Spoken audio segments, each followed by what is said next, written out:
Great, so I decided to do another session with Nelly focused on counter surfing prevention. That's the key thing to keep in mind with this exercise. So we're hanging out in the kitchen. It became very clear that she wanted to jump up and check out the counters every 5 seconds. She was constantly up on the counters. So what I'm doing is we're just hanging out with her, and randomly while she's chilling on the ground, I'm going to toss a treat towards her. Now, notice I'm not actually clicking for this exercise because I don't want it to become a trick. I want it to become a habit. And in fact, what I'm watching for from Nelly, right now she's very focused on me, but if I can get her to kind of just perhaps disengage from me for a second, maybe sniff the ground a little bit, those are behaviors that I really want to start selecting for while we're hanging out in the kitchen. But right now, my criteria is going to be very simple. Are all 4 of her feet on the floor? If so, then we are good. And as I'm doing this, it's important that I'm not actually looking at her. You can't see my face, but I'm not looking at her.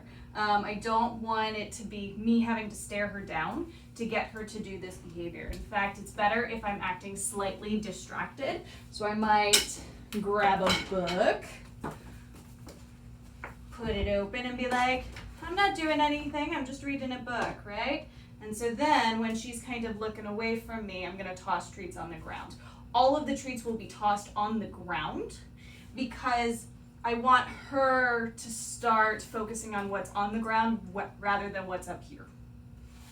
Even though there is some really good stuff down here, she can get just as good stuff on the floor by hanging out. She may even lay down if she wants to. There are actually a few treats she missed initially. So I want to start really enticing her to sniff on the ground, focus downward rather than upward. Good. Yeah, I want that orientation downwards. That's my goal. And eventually we can start incorporating, you might even have a bed near the kitchen so that she can lay down on the bed rather than wanting to be up here.